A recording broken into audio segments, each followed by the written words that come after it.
আগামীকাল সারা দেশের ৬৪ জেলায় জেলা প্রশাসকের মাধ্যমে প্রধান উপদেষ্টা বরাবর স্মারকলিপি প্রদান ও বিক্ষোভ কর্মসূচি পালন করবে গণ অধিকার পরিষদ। আজ নগরীর বিজয়নগরে দলীয় কার্যালয়ে অনুষ্ঠিত এক সংবাদ সম্মেলনে এই তথ্য জানানো হয়। সংবাদ সম্মেলনে লিখিত বক্তব্য পাঠ করেন গণ অধিকার পরিষদের সাধারণ সম্পাদক রাশেদ খান।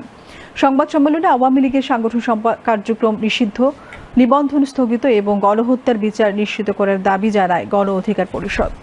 গণহত্যায় জড়িত আইনশৃঙ্খলা বাহিনীর সদস্যদের গ্রেফতার ও বিচার, আহতদের পুনর্বাসন, শহীদ পরিবারের সদস্যদের সহায়তা প্রদান, বিভিন্ন সংস্কার কমিশনের প্রস্তাবনা নিয়ে সংলাপের আয়োজন সহ বিভিন্ন দাবি তুলে ধরা হয় সংবাদ সম্মেলনে। সংবাদ সম্মেলনে দলের সভাপতি নুরুল হক নূর সহ দলের বিভিন্ন নেতৃবৃন্দ উপস্থিত ছিলেন।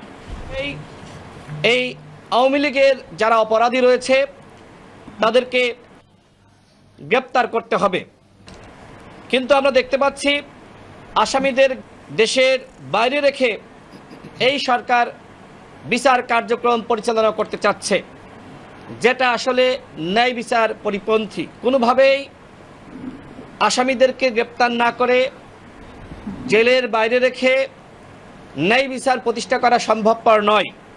গণ অভ্যুত্থানে গণহত্যাকারী রাজনৈতিক দল আওয়ামী লীগকে বিচারের কাঠগড়ায় দাঁড় করিয়ে রাজনৈতিকভাবে নিষিদ্ধ করে এবং এই গত ১.৫ দশকে যারা দেশের টাকা বাইরে পাচার করেছে, দেশের সম্পদ লুট করেছে, লুটপাটের মহোৎসবে জড়িত ছিল, তাদেরকেও বিচার করতে হবে। যারা গণ অভ্যুত্থানের স্পিডের আলোকে আগামী নতুন বাংলাদেশ বিনির্মাণের কথা বলছি, এই ছাত্র জনতার ত্যাগকে ধারণ করে একটা বিশুদ্ধ রাজনীতির কথা বলছি, তাদেরকে অবশ্যই গণহত্যাকারী রাজনৈতিক দল আওয়ামী লীগের প্রশ্ন অবস্থান পরিষ্কার করতে হবে।